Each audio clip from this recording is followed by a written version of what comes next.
Kete na wasa bedu sabe no dwabo titire ben na wati because ha me na ha me kosa wa ha dwabo kese de meka se babia me saye pa ye Asante ma na na afia kobi nyame fa reference matise si kete ni bi ho no mo a musa de bu akutia bebre wo ho bibisa nyom no a masa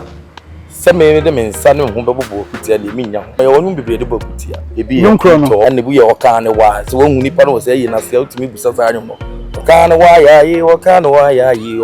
Maame Ode nwa okan aputo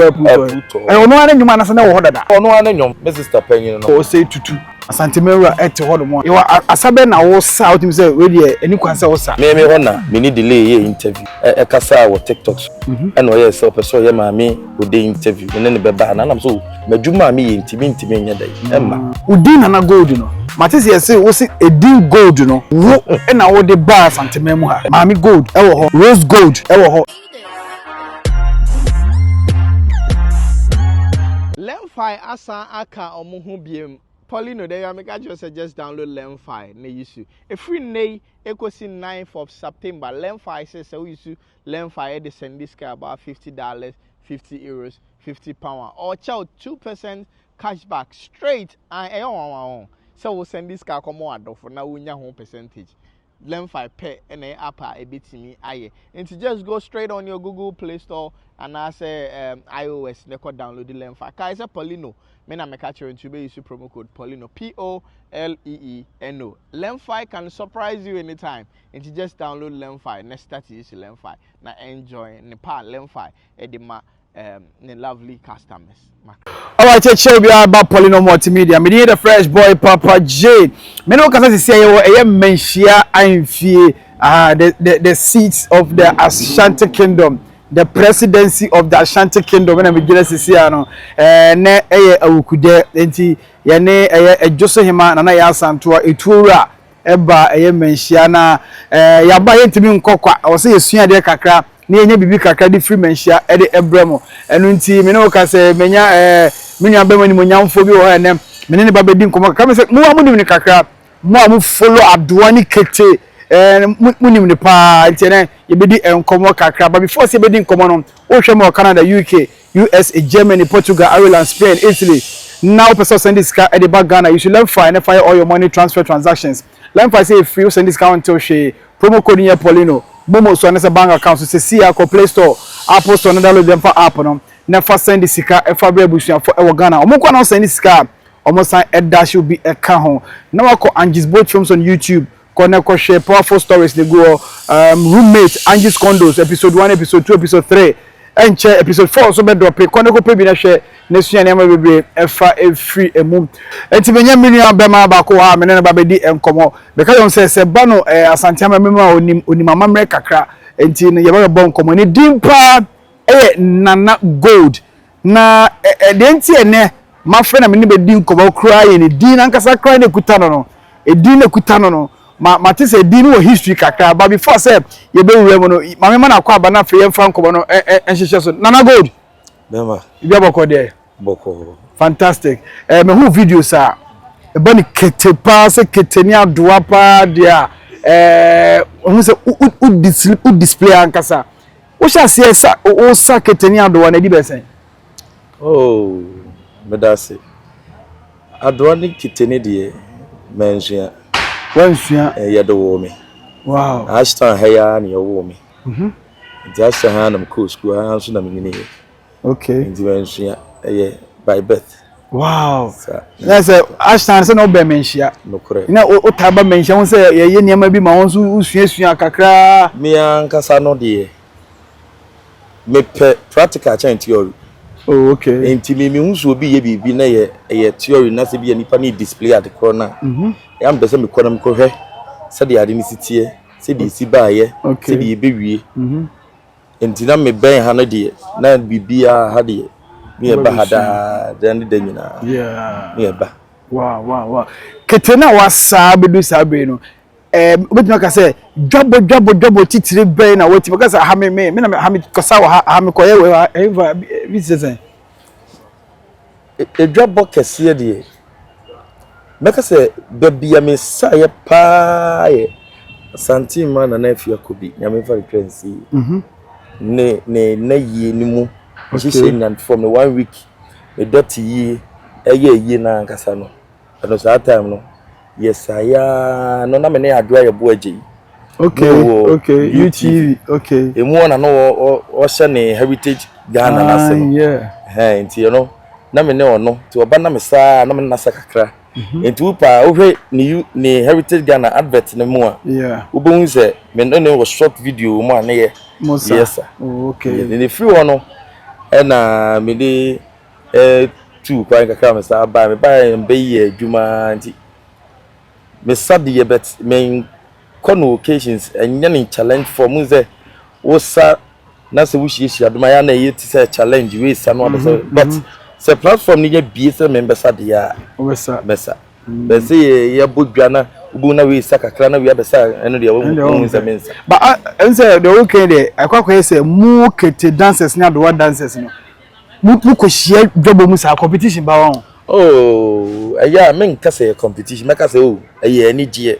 onzo ya na FSA obia woni na identification skill woni ho a ogina wona osa wu a kire bu say oni pass machine na yedai essay enti ya na me no de me ko hu ni sa na metena se ya hwe na ma hwe wow skills ya me fe no na ma sua bia yedai aka me de wo de anya me fa skills bi no wo ya ka say account skills efe pa ebi skills efe enti wutimi hu say nipa no se de wo si emmanes spellings anyway no we say we know the can wo de no ho a ebeboa wow ene be efe enti wo hwe ma Asante memu apa de ka say Kete dancer pa onim sapa bi hye obi an hye na ni oto we de ya ka Asante memu pa de ka Kete pa de ya so mesi oh Asante de ebi mo be say o nipa bebre abesa mpanimfu aba na say ka se bi ya the whole Asante region we pa nenim sade ye na yenim sana ye ndie yetimi hia na ka say oh we ne parents we ye me fe palace na de o say ye kan ni palace ye say palace ni e na palace ohuri anu ye kan ndwamu odwamu no si wo no pere wine no ni nyina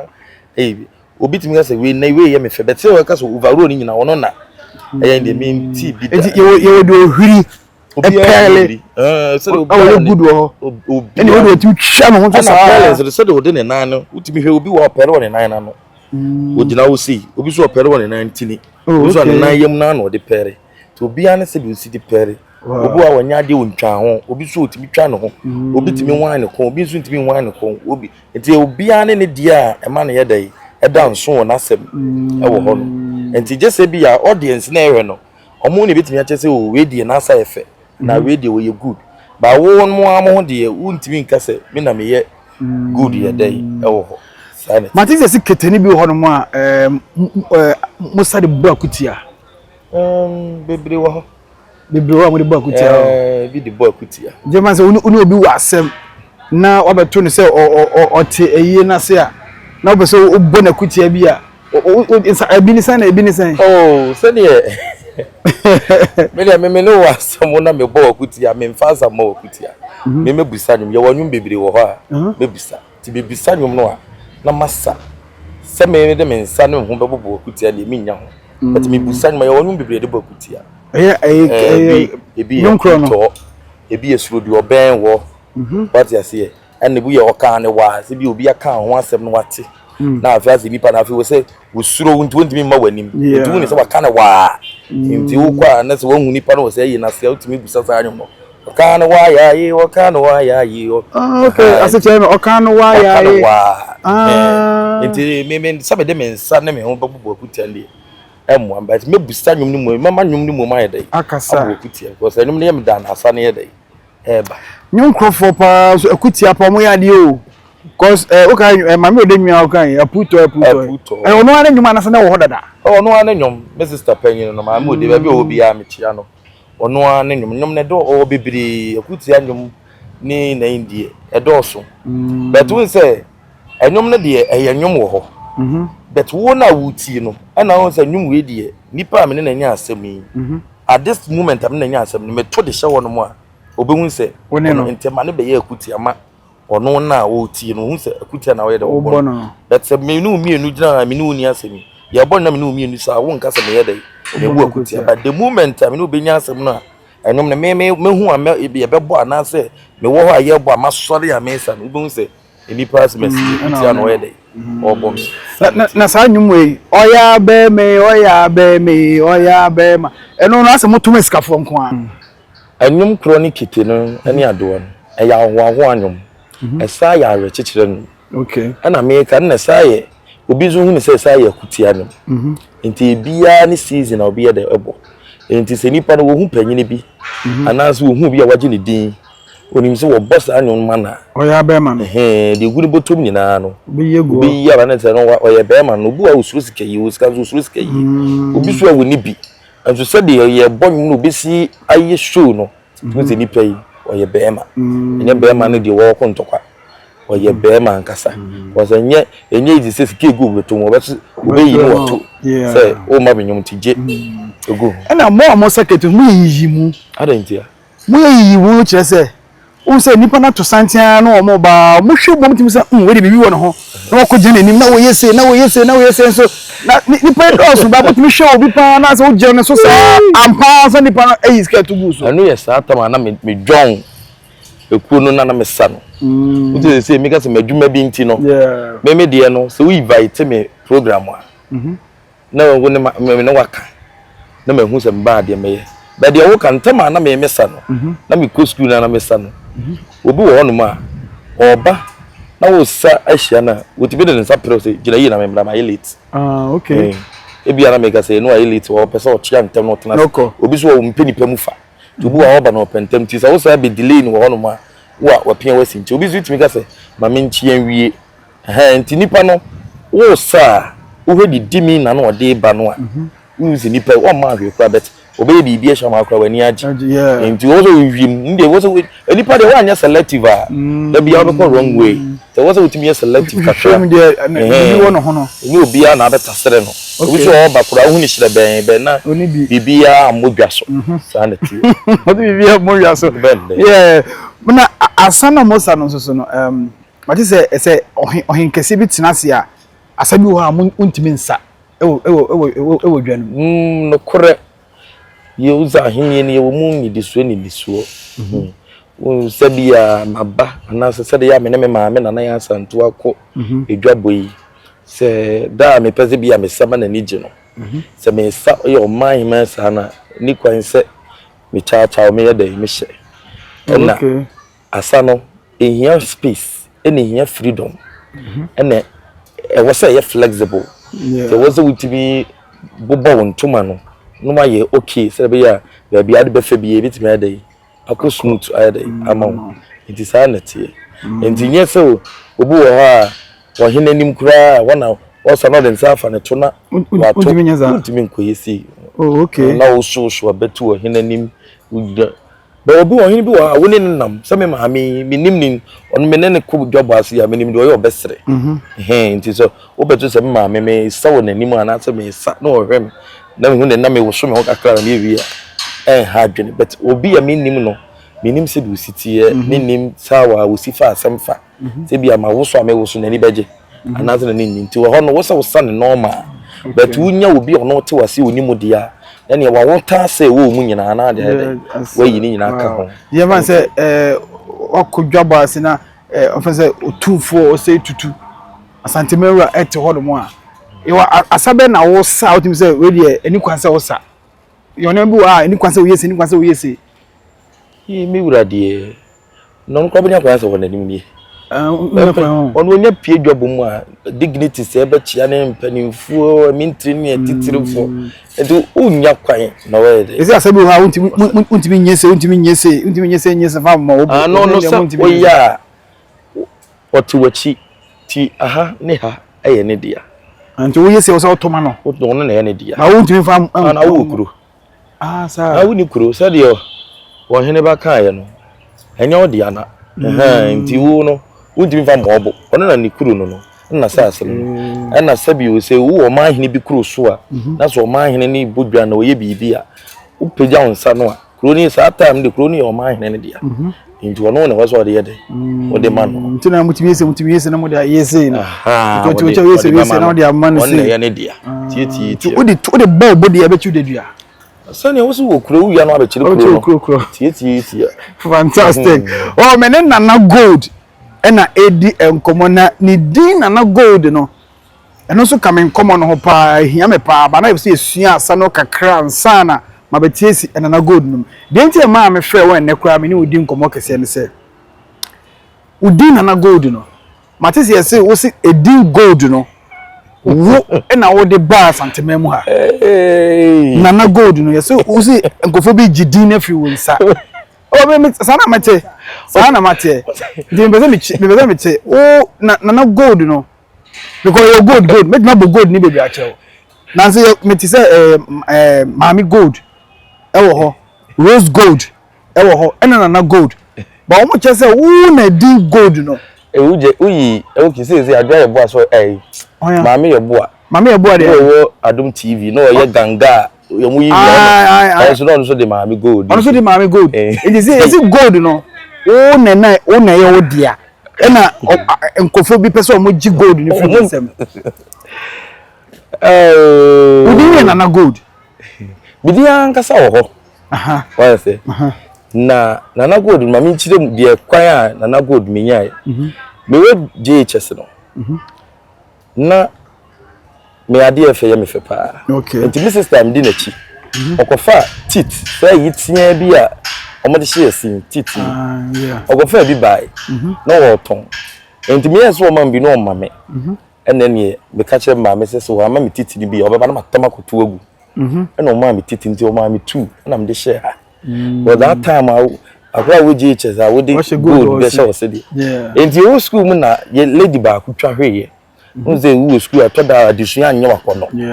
ene de yemba adisua na yesi nyina ye tam ne na ko hospital ye na ya de ko hospital doctor ni gusa ye say e die ne si nka me nka ma no kra anya dey entum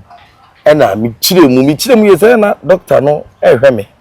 ena gusa me say ye fra me say me bo mi din o ma me ye de adwuma no maka o papa ye de adwuma no maka ena gusa me square root of 82 na mi gira ho aso we de bi video na mi gira ho no say uni mo na mso mpacho mi no say unim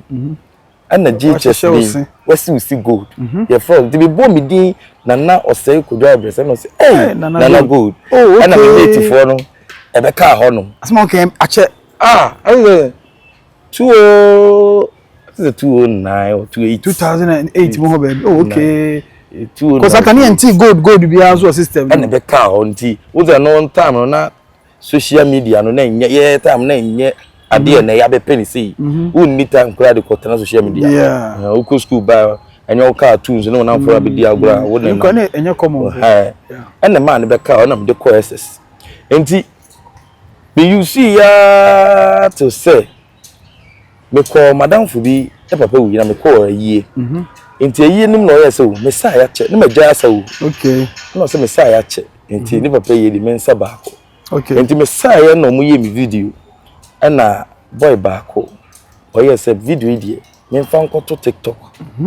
no the TikTok die me ni time aduma ni ntimi ni adaje de TikTok no so e ma me mfa maduma ho bibia anto but me mfa asa no kwanto e be ko ena ma me de to ni me de to na me di medin ankasa ye dai ye me di medin ni ye no na asa maduma mfu hu se ye me nie ena me sesa na say Maame fa Nana Gold mo na be ma me mate for no ai dey ehu me because no musu nim say me sa that time na me sa echi na mbese sa na ye no Nana Gold official okay no official no asa be so amanfo bibiri din so hu ya we official and am you official free so and am ye no Nana Gold the immortal Nana Gold the immortal okay and only nye say we amanfo bi say and say mewu mewu die but me die gold no mewu da entwem and I'm an international. Nana Gold international. Nana Gold immortal the international. Gold ne me see so TikTok ne die. No one na me na twegu as dia say ya. Tie na me hu say. E bia no omo so no ne from dada. But omo ba app no so na omo so lunch e wo say ne from dada me be lunch e. E bia omo so ne from omo namfofo no omo apamfo ni say sa na from dada. E bia omo ba ye na omo so de be dey e be lunch sanity Yes, the ocean amount for claim ownership the amount. Oh, person can say, oh, me na me share say gold no. Me na me di gold be share say ansa na bi mo ba. I had to say me de share say and am be me de my register de me be business there. Oh, okay. Any how the omu use be I can question them say see but for now no me near anyway because of okay. Ma ho tedi a me de enam enti se nipa no enam se me akwa amafa so use din na mana ye din tin na so so no so bi dia dey aso ni din so na ti obi so bi aso ni din so ti for now I mean ko gazette use I mean ko register ever me ntimi ko kwashi obi se ada na wafa gold me se ne enta ye wuro si tutu nko beka se ne gold na me se me de no gold a me wona me mfa mbra me kire but one nya me sa no de obi a bit be afem as the way out sharing that means senior we see me dini ya akoro na ye fe ye de no di masa no obi feel crash and mo so afa bi o bi say the ABC pronounce no bi o say gold and I go no yeah that's all yeah especially me my ya me no mo na mo yi hawa de mo fa ne kwa sanity wow senior man for claim say kutu say bam no gold no so enkofo dia o enkofo dia ba say o say ebi ma jidi na fa ase ebi ma fa gold no say o mo na din gold no o mo dia o mo na brand gold no me ankasa no de me pay interview yeah me see su nyamanfo bibriba that means me videos no kon because do baby me na e was me free TikTok to be delete me videos nyina for some months be ansana me side because na menya challenges kakra bi yes entina ma me pay interview senka me interview anka me maame me nua panyini ne me sister Maame Ode enka me ne ko interview dada because me ho na me ni delay ye interview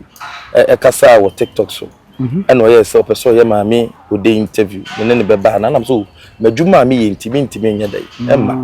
na me maame e ko nti danam de number ne ma ndan nyira na no ye dai friend no ne ye de ko nti zenka bi pay interview dia enka me ko dada ba kuma si di onim me die mse na go di die ne se Maame Ode so obi abene pa o Maame Ode de me bene pa se the social media obi na mo no so na wo so na delay nya no for interview yeah oh okay ne se nka wo ankasa na nkopso twam mienu yeah but not one or two be na person no ni mom ekwa for that moment na yes ni person ya de bi ntina privilege ni ba sa na me person no ni mom ye dey edikan na me relax we chi kakra wow Maame Ode so one person also me no interview me hiane pa ntika chere no hiane pa o beti o ha dwene papa abra Ode o ha dwen o so bed dey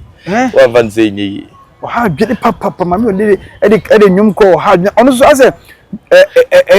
double kese bia ye panyum ko bia Maame Ode wo won say ana America no anyum kro no ya wo a ene bi hunsu hun fo akutia ene bi hun say ye de chichire wre na anyum no wo beto but ye de nioma ne ade bi akora wusua no one fed bibi ankeka ho a ade no stagnant be gina fa ko saa no ye dada enti mi susu ne say na fa wo de ka ho ne na topa wo bebuo no ene bi ye ma amanfo nso ani je say oba be display wo because amanfo bebre su kumase a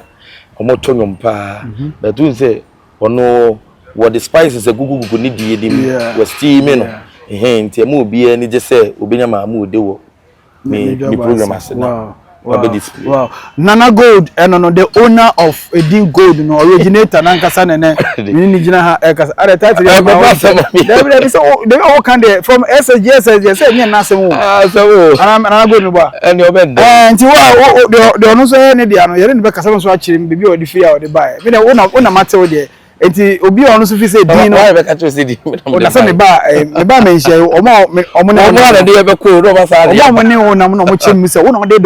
Edin Gold no o bende e buy enti na nema me no gina ha no ma ye di sa enkomo no to ba ko TikTok handles na wo amafo ko follow ni ade TikTok de Nana Gold na international me ana me ka say me paint 70 social media platforms ni na me nko e de Maame Ode wo ha me sa bi YouTube bi baby abehumia WhatsApp na TikTok asa Facebook betwema na me scrolli e kosa rasa impede de bia me hye me wan kona boko enti ye baso say ni obesa display Asante ma yi ye bi gina mu se ko okay obesa Maame Ode obekwa ko say Maame Ode bia na so unse Asante man ka bom nyom kro ho enti wo mo beba bebo okay na no ye cool okay enti ye ba na mo bo na nyeza mo bo na wasa asana san kan wa o sa nyai ene ye wo etoda wo to wo pese wo talk kakra na wo but ye wo pese wo sa ye wo ma obitimi pega ne kirema na wo no si twene ne so no se de obesi so no etimi tu preko pe bo wanze wo giram na wo ye da yes. Fantastic. That's how it is. All right, mene Nana Gold, the originator of the name Gold, nankasa na din komo ewe Menshia Palace. Enti no ko TikTok ni other platforms na Nana Gold. Ko ne ko follow ne ko hwe na sa this delete bi there but videos ni bi go on ma to me say o si twa no ho kora ro nko ani ntwa ho no de unique so si twa no ho sa ana wani so nchiri wo de twa ho sa wa ya obi ane ne de ho meme de ne pa oye wi ana atu ani so le ko and hinto obi tibi ka say be ma me freestyle metimi agina wa hwe bebre na timi ba ka say o be kire me ba asama me okay me nya mechen but me hu ha wa mechira akura ne say fa na asia you see because me ade na ebona ebomba ne tisi me sa na masade me oye me de amen say o de na yakose spirit be na kire e ka say me kire me ho me nkire me ho me nkire me ho nkire wo nya hwe but enum na ya me de ana twene na nipa na ebom e ya me de nkwa na pese me sa be nya me de dia wow intimensa fantastic yene Nana Gold e de enkomo ne be say I think say we sua be bria fa Kete asa ho ne ade as time goes on no me try na bobo 1 or 2 na say yesua de bebre e di efrim wo bi abechia na o me obi amechia no chia mu nyina mechia me maame na adoso hema na ya santoa pia mabu na pia wa nka Asante fo nka abrofofo no mo de ye ha na ma yo se ma chia me maame owo me ama sewa no ma chia me sister Joy so usu ansa okay ma chia me wo fanimpo adu safo buahe mo ni nipa ma chia ma chia maame mo kuma si nyina na no wu na Maame Ode so mo do so antipokua mo cha mo kan me bra panyini ba ko chairman nyame nhira o fantastic all right nyame enhia mo nyame din the fresh boy Papa Jane me Nana Gold ne share baby din komo ye besa so share biom ye wo menhia mfie hye ne so Asante me ye ne so e ba so nyame boa 18th na e share se enti du wono ma mo nyina mo mbra o say 18th 14th to 18th 14th to 18th and a chance 14th to 18th for year September year na chance nti munya momra masua mamre menshia infi thank you for watching your best social bye bye.